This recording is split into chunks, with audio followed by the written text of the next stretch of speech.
Bonjour à tous et à toutes, il ne vous aura pas échappé que nous allons bientôt fêter le bicentenaire de la mort de Napoléon. Du coup, je suis allé chercher dans mes bouquins ce que je pouvais trouver dessus et je suis tombé sur cette histoire de masque mortuaire que je vais maintenant vous raconter. Évidemment, c'est une histoire qui commence mal, ça commence avec la mort de Napoléon le 5 mai 1821, un peu avant 6 heures du soir. Durant sa longue thérapie de groupe, Napoléon dit beaucoup de choses, et parmi celles-ci, il dit « Il faut que je meure ici, ou que la France vienne m'y chercher. Si Jésus-Christ n'était pas mort sur la croix, il ne serait pas Dieu.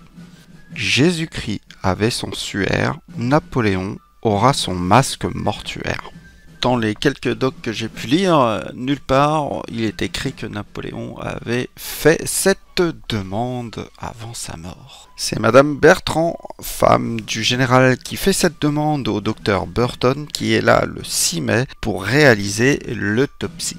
Premier problème à Sainte-Hélène, c'est de trouver le plâtre nécessaire à sa réalisation.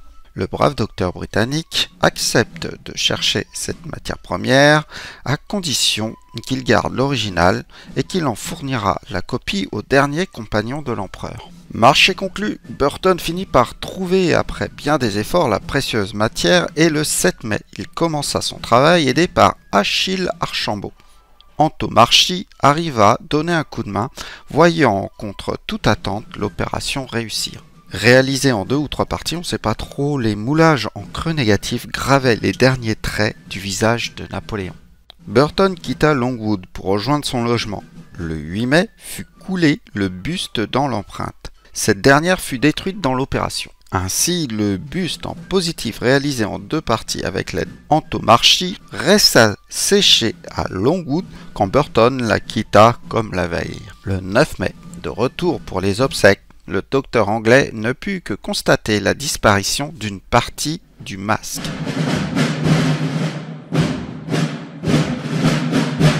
Dindon de cette initiative morbide, Antomarchi et Madame Bertrand avaient volé l'autre partie. Cette dernière assuma parfaitement la chose en expliquant clairement qu'un Anglais n'était pas destiné à publier le masque de Napoléon. Burton a beau s'en plaindre à Love, le geôlier sadique et paranoïaque de Napoléon, rien n'y fait, je vous raconte pas l'ambiance.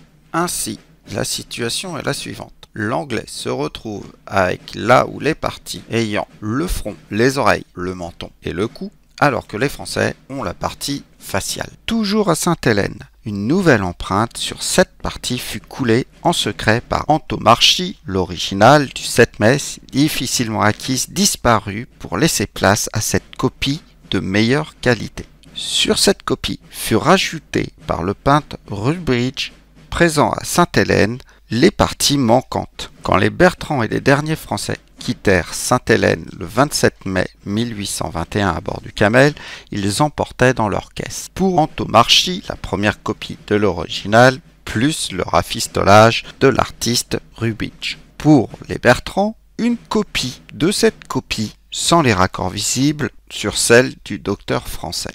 Antomarchi voulait faire réaliser un exemplaire en marbre par Canova, mais celui-ci mourut en 1822, semble-t-il, sans l'avoir réalisé. Le docteur français l'avait confié à Lord Bugersh pour le transfert vers l'artiste. Le Lord se la vit confiée et elle resta dans le giron de sa famille jusqu'en 1951 lors de sa vente. Ce masque se trouve au musée de l'armée à Paris.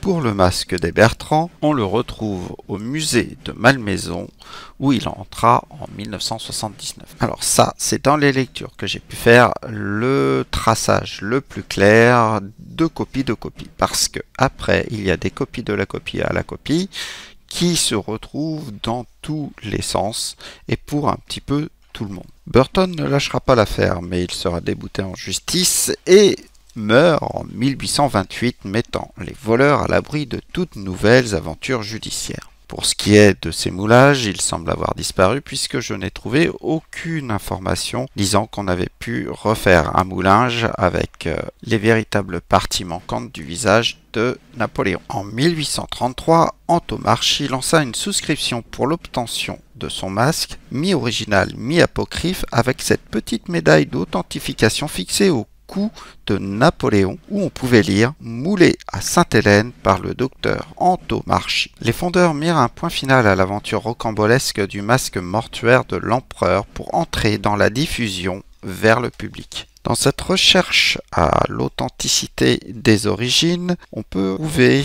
dans les ouvrages la référence faite au masque de cire fait par le docteur Hanot du 20e régiment, chargé par Hudson Love de garder la dépouille de Napoléon du 5 au 6 mai 1821.